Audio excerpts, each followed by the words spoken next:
imprenditori ad aprire ufficialmente la seconda edizione del Salone Nautico di Venezia. Dal Presidente del Senato al Sindaco agli imprenditori la parola d'ordine rilancio. Dalle curiosità extra lusso ai VIP presenti all'inaugurazione, a tenere banco al Salone Nautico, la svolta green con l'elettrico tra le onde. Festa in piazza San Marco e poi al Taliercio per i giocatori del Venezia dopo la storica promozione in Serie A. Suggestivo il corteo acqueo per accogliere la squadra. Operatori del turismo e dei centri estivi, sono queste le categorie che la Regione vuole vaccinare già nei prossimi giorni. Diffuse intanto le linee guida per la riapertura di centri e campi estivi. Ho solo pubblicato una foto non aggiungendo nulla di offensivo, è un attacco strumentale, così il docente di Ca' Foscari nella bufera per il post con le immagini di Giorgia Meloni, ma l'Ateneo prende le distanze. Maxi sequestro di marijuana in un casolare di Meolo, di proprietà di un'azienda agricola, all'interno trovate 6.000 piante di marijuana in vasetto. Inaugurato al Lido il primo parco giochi completamente inclusivo della città, le giostrine sono accessibili anche ai bambini diversamente abili.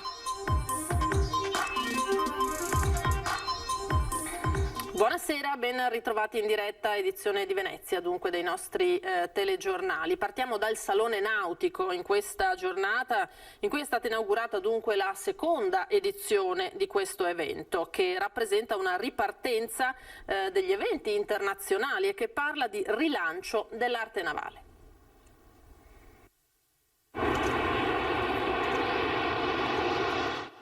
Hanno colorato il cielo dando il via alla seconda edizione del Salone Nautico di Venezia le frecce tricolori che hanno sorvolato l'area dell'Arsenale per la cerimonia di inaugurazione. Ad accogliere la Presidente del Senato Elisabetta Alberti Casellati anche l'esibizione degli incursori della Marina Militare. Rilancio dell'economia e turismo, le parole d'ordine per la ripartenza e l'impegno del governo ad investire risorse. Ora più che mai le istituzioni devono dimostrare di aver compreso che investire nel turismo significa investire nella colonna portante delle nostre economie, ridare ossigeno a interi comparti e filiere produttive, creare nuove opportunità e restituire speranze a milioni di italiani. Riportare Venezia ad essere regina dei mari, ha detto il sindaco, che ha fortemente voluto il Salone Nautico per rilanciare un'economia che ha da sempre fatto parte della storia. A Venezia abbiamo una grande spinta per la sostenibilità ambientale, ovviamente ci sono delle imbarcazioni che lo testimoniano, elettriche, e c'è tutto il lavoro sull'ibrido che stiamo facendo, e poi è soprattutto questa sottolineatura dell'economia del mare, cioè la diportistica, che è la nostra industria trainante, una delle industrie trainanti, dove dentro c'è tanta tecnologia, ci sono anche tanta arte, tanto design, tessuti, legname, tecnologia.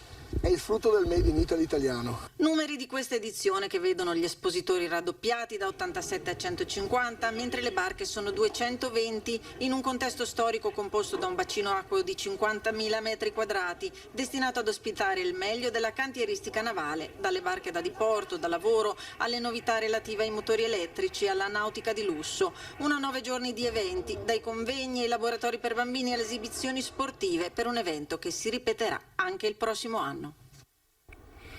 E dunque dalle curiosità ai VIP presenti all'inaugurazione, a tenere banco al Salone Nautico, lo abbiamo sentito accennare dal sindaco Brugnaro, proprio la svolta green con l'elettrico che arriva tra le onde. Dalla piccola imbarcazione tradizionale veneziana fino allo yacht da 30 metri, ma anche l'innovazione dei motori con l'ibrido, la vela, l'accessoristica dedicata e poi la svolta elettrica tra le onde che rappresenta una virata decisiva impressa al settore, in cui si inserisce tra gli altri eventi la E-Regatta. Noi avevamo raccolto questi partecipanti da tutto il mondo che venissero con una barca della dimensione di un taxi veneziano e che fosse al contrario completamente con trazione completamente elettrica.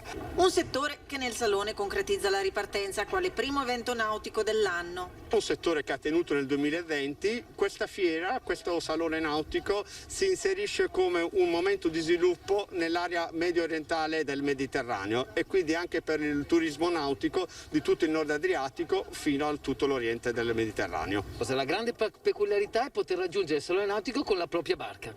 È stato fatto un meraviglioso invito da parte dell'organizzazione a raggiungere Venezia con la propria unità di qualsiasi taglia, offrendo 3 notti gratuite nell'ambito dei porti turistici del centro storico di Venezia, che molti ancora non conoscono, tra cui l'isola Certosa, il Marina di Sant'Elena, il contesto che dista 250 metri dall'Arsenale e che vorrebbe smentire il fatto che a Venezia non ci siano servizi adeguati. Voglia di ripartenza che oggi era rappresentata su più fronti della creatività, compreso quello della musica. Io mi gustavo ogni tanto, tiravo giù la mascherina, ero seduto lontano da tutti per respirare e guardarmi intorno. Sogno il pubblico, sogno la gente seduta, sogno che si riprenda a vivere, perché ne abbiamo tutti quanti un gran bisogno, ma soprattutto abbiamo diritto di ripartire. Voltiamo pagina. Per festeggiare la promozione del Venezia in Serie A, la squadra arancio-nero-verde è stata accompagnata su gondole, barche e remi tipicamente veneziane sul Canal Grande. Partenza da Piazzale Roma, passaggio emozionante sotto il ponte di Rialto, arrivo trionfale a San Marco e i tifosi in festa sui ponti e lungo le rive. Un corteo acqueo su gondole e barche a remi tipicamente veneziane, così il Venezia Football Club è stato portato in trionfo sul Canal Grande per festeggiare la promozione in Serie A. Immagini bellissime di oggi pomeriggio, quelle che vediamo che sono già storia. È stato un momento emozionante che secondo me nessuno di noi si aspettava, anche quelli che hanno vissuto le precedenti promozioni in Serie A non credo che abbiano avuto un momento così particolare e speciale come il corteo sul Canal Grande e passare sotto il ponte di Rialto. È stato bellissimo, è stato un vero momento di orgoglio veneziano e poi vedere Bocalon che proprio si vede che sente la città come la sentiamo noi. Partenza del corteo acqueo da Piazzale Roma, passaggio emozionante sotto il ponte di Rialto, arrivo trionfale a San Marco, tifosi in festa ad applaudire la squadra sui ponti e lungo le rive. C'erano tutti, giocatori, presidente, allenatore, staff tecnico e dirigenziale. Dopo il corteo acqueo, il Venezia Football Club ha raggiunto il Tagliercio per festeggiare con l'altra metà della città. E le sue impressioni per il campionato? Per il campionato l'abbiamo vissuto proprio ogni momento di sofferenza, lo abbiamo vissuto insieme con il gruppo Alta Marea, è stata una passione, non abbiamo mollato mai e quando abbiamo iniziato a crederci è stato ancora più bello. Operatori del turismo e dei centri estivi sono le categorie che la Regione, parliamo ora di lotta al Covid, intende vaccinare già nei prossimi giorni.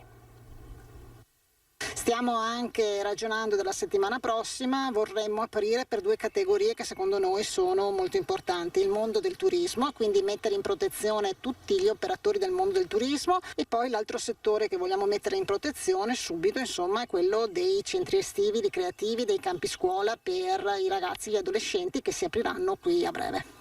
Queste le priorità nella campagna vaccinale cui sta lavorando la Regione accanto alle ULS del territorio. I numeri non sono indifferenti, soprattutto per il comparto turistico, ormai ai nastri di partenza. Abbiamo circa da mettere in protezione all'incirca, insomma, più o meno 60.000-65.000 persone per le strutture ricettive, alberghiere, per tutto il turismo all'aria aperta, il camping e quant'altro. Da vaccinare quanto prima anche il mondo dei centri estivi che dal 7 giugno con il Veneto in zona bianca tornerà ad accogliere bambini e ragazzi. Siamo in contatto quindi con tutte queste realtà per la vaccinazione degli operatori, degli educatori, dei volontari, che sappiamo sono anche ragazzi molto giovani, e quindi mettiamo anche in protezione, insomma, una fascia molto giovane della nostra popolazione. Intanto sono state diramate le nuove linee guida regionali per la riapertura dei centri. Il principio, afferma Lanzarin, è stato quello della massima semplificazione. Genitori e operatori dovranno firmare un patto di responsabilità dove si impegnano al mantenimento di comportamenti corretti. Ogni centro disporrà poi di un referente Covid con i partecipanti suddivisi in gruppi omogenei, le cosiddette bolle. Ma novità di quest'anno: non ci saranno limiti numerici rigidi per le singole formazioni. Questo significa di fatto più disponibilità di posti rispetto al 2020. Ritornando alla campagna vaccinale, Lanzarin guarda alle nuove mosse del commissario che dal 3 giugno ha annunciato l'addio al sistema delle fasce d'età. È chiaro che ci sarà a un certo punto un liberi tutti, l'ha detto e l'ha annunciato anche il generale Figliuolo, l'importante è che ci arrivano vaccini. Il post è stato rimosso, ma non si placano le polemiche sul professore di Ca' Foscari, che ha pubblicato sui social la foto di una libreria in cui il libro di Giorgia Meloni era esposto a testa in giù. Il docente parla di un attacco strumentale. Un attacco strumentale nei miei confronti. Io ho solo pubblicato una foto di un fatto reale che ho visto, senza offendere nessuno e senza aggiungere alcun commento. Così il professor Simon Lewis Sullan ha replicato attraverso una breve nota dettata da alcuni amici il caso mediatico che lo riguarda. Ricercatore di storia all'Università Ca' Foscari di Venezia, aveva postato su Facebook la foto di una libreria dove il libro di Giorgia Meloni è posizionato a testa in giù, con il relativo commento «Nelle librerie Feltrinelli può capitare». Il docente ha anche rimosso il suo post nel tentativo di frenare le polemiche, ma ciò non è bastato. A Fratelli d'Italia è apparso chiaro il riferimento a Piazzale Loreto. Il capogruppo al Senato Luca Ciriani ha chiesto che l'Università di Venezia punisca chi piuttosto che dedicarsi all'insegnamento preferisce incitare all'odio e all'intolleranza. Paola Frassinetti, vicepresidente della Commissione Cultura della Camera e responsabile del Dipartimento Istruzione di Fratelli d'Italia, ha annunciato un'interrogazione al ministro dell'Università Messa affinché si accerti che vengano presi seri provvedimenti nei confronti del ricercatore Sullan.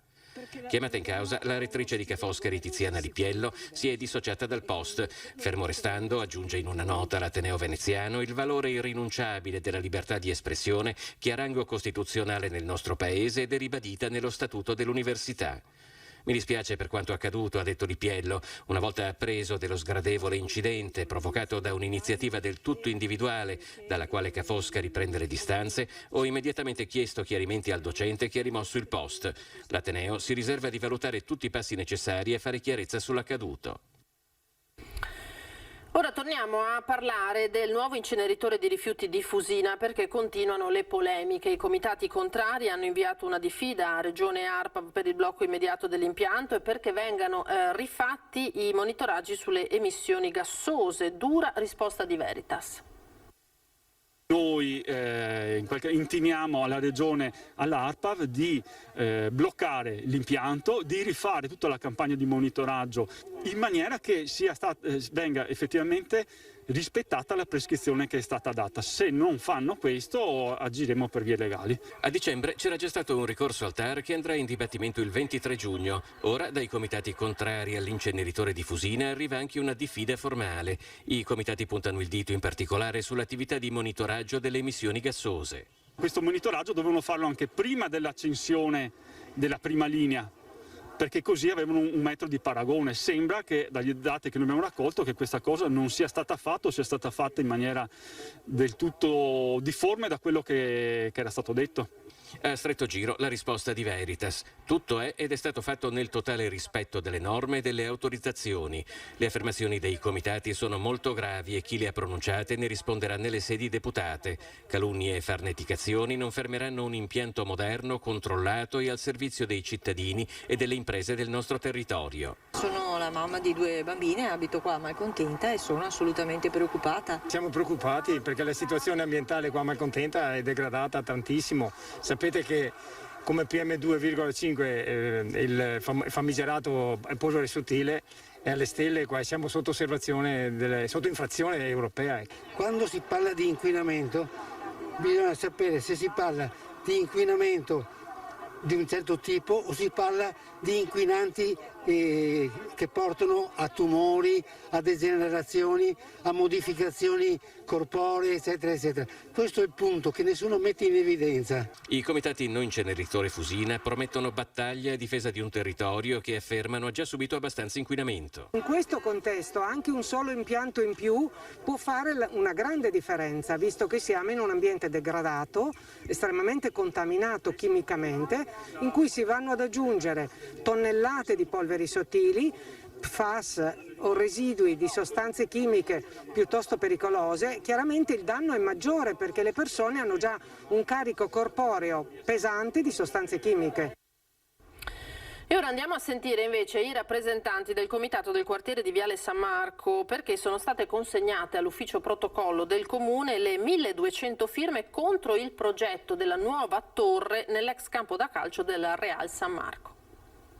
Noi ci stiamo battendo contro questo progetto, questa costruzione e questo cambio di destinazione dell'area verde dell'ex campo da calcio Real San Marco. Oggi abbiamo consegnato 120 fogli di raccolta firme e ne raccoglieremo altri che sono state consegnate poi nei negozi, quindi faremo un'altra riconsegna delle firme.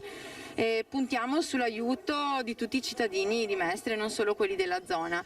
Siamo anche a rappresentare le realtà commerciali della zona, dei negozianti, perché è prevista anche un'area commerciale di 5.000 metri quadri e quindi questo farà sì che i negozi, purtroppo, quei pochi che sono rimasti aperti, rischieranno di chiudere. Il Consiglio Comunale ci deve ascoltare, deve comunicare una commissione entro 30 giorni dalla presentazione delle firme, perché la nostra idea è quella di discutiamone assieme. Faremo un questionario di urbanistica partecipata con l'ausilio di architetti che ci hanno dato la loro disponibilità, giusto per creare quel progetto, anzi di ricollegarsi a quel progetto fondativo del villaggio San Marco di Samonà e Picinato.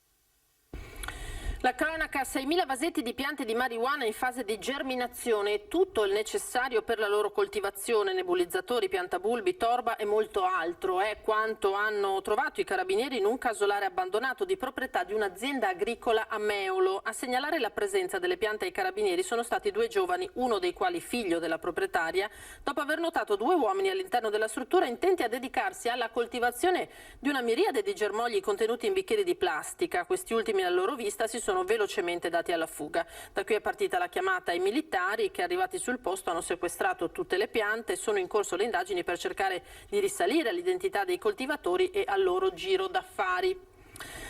Jesolo porta la spa sotto l'ombrellone e presenta il lettino emozionale. Il tutto rientra nel progetto di certificazione della Blue Zone. Il primo lettino in grado di produrre vibrazioni con musica tematizzata per generare benessere in chi si stende. È la novità dello stabilimento balneare Manzoni, lo stesso che aveva introdotto gli ombrelloni ad apertura automatizzata alimentati ad energia solare, oltre ai bagni autopulenti. Abbiamo presentato i 3 progetti innovativi che si chiamano Blue Zone per la sanificazione, lettino emozionale con musica incorporata, benessere e la nebulizzazione sugli accessi al mare. Obiettivo: spiaggia Covid free ma anche benessere, che permette di creare una vera personal spa experience on the beach. Lo stabilimento è stato premiato in quanto è primo con la certificazione Blue Zone, che sarà a breve presentata a livello regionale. Questa zona blu si basa con l'utilizzo di un prodotto Ecolabel, marchiato Ecolabel, che quindi è un prodotto ecologico certificato, che è l'unico prodotto che oggi possiamo utilizzare nella sabbia per la sanificazione dei lettini e delle postazioni. Attraverso questo protocollo e questo prodotto abbiamo anche realizzato dei sistemi di nebulizzazione lungo la passeggiata o lungo gli accessi al mare per permettere all'utenza di avere una sensazione di freschezza, di una sensazione di condizionamento raffrescante profumato, ma anche sanificato con lo stesso prodotto. L'importanza del progetto Zona Blu consiste proprio nel fatto che abbiamo prodotto un grande sforzo per riportare al centro il concetto di sicurezza e di salubrità della vacanza al mare e di far sì che idealmente potremo passare dal Covid free al batterio zero. Fin qui Jesolo, adesso invece andiamo al Lido, dove è stato inaugurato il primo parco giochi completamente inclusivo della città. Far giocare insieme tutti i bambini senza barriere architettoniche e permettere a tutti i fruitori del parco di potersi divertire. È questo il bel messaggio educativo che l'associazione di volontariato Leonardo Onlus, che si occupa da anni sul fronte della disabilità, ha voluto portare nell'intervento di riqualificazione del parco giochi musicale dell'ex Luna Park in lungomare d'Annunzio al Lido di Venezia. L'intervento è stato possibile grazie anche al sostegno del Comune e in particolare del Fondo di Solidarietà alimentato con le indennità del sindaco Brugnaro. La nostra associazione si occupa di disabilità in particolare e miriamo ad abbattere le barriere architettoniche. Come vedete il parco è inclusivo, ci possono giocare tutti, e diversamente abili e normodotati, in quanto proprio poter non utilizzare una giostra da parte di un diversamente abile crea una barriera architettonica comunque, mentale, ma comunque crea una barriera architettonica. All'inaugurazione sono intervenuti l'assessore alla coesione sociale Simone Venturini, con quello al bilancio Michele Zuin e il presidente della municipalità del Lido Pellestrina Emilio Guberti.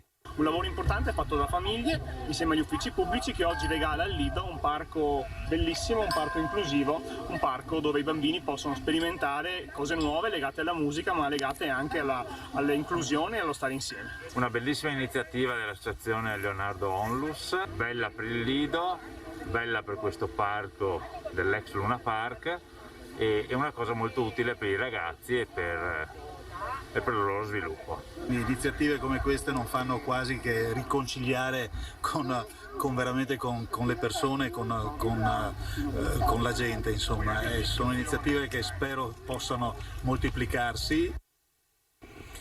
Ed è stata presentata al Caffè Floriano in Piazza San Marco l'iniziativa che da ben 29 anni è promossa da Nadia De Lazzari con l'associazione di volontariato Venezia Pesce di Pace. 500 disegni realizzati a 4 mani che nella realizzazione hanno bambini veneziani di Beirut per creare un ponte di amicizia, fratellanza e dialogo.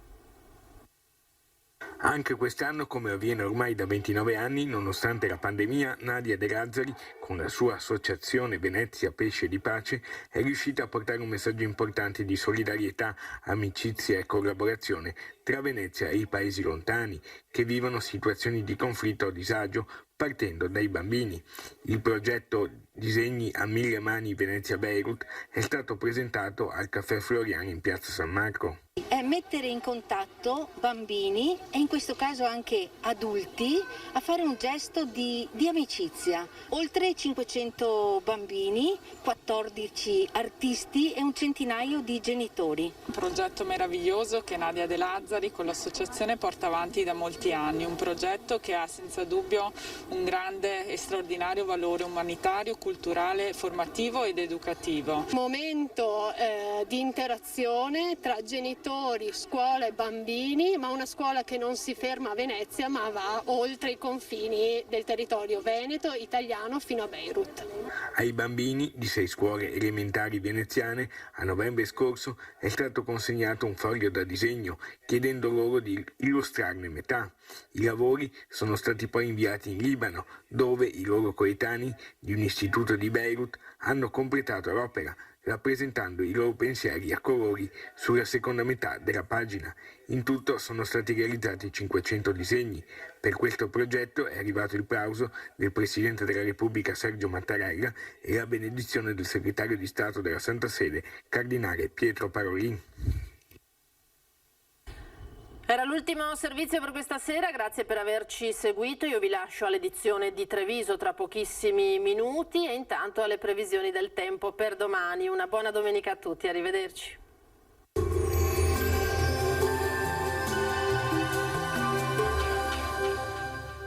Il Piccolo Scavo è specializzato nella realizzazione di impianti fognari, sottoservizi per utenze e adeguamento fognario alla rete consortile.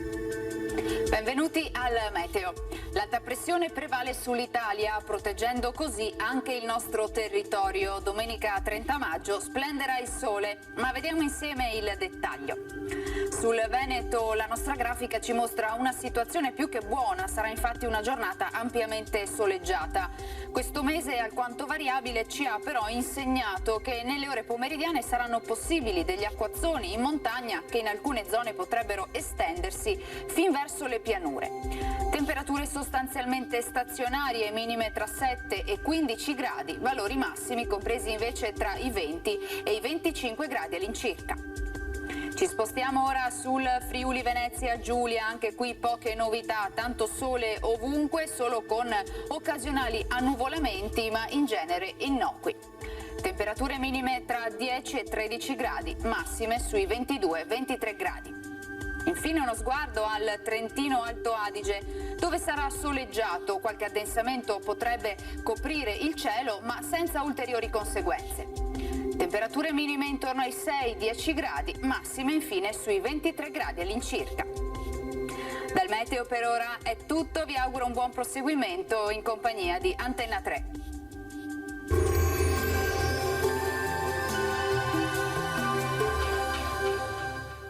Il Piccolo Scavo è specializzato nella realizzazione di impianti fognari, sottoservizi per utenze e adeguamento fognario alla rete consortile.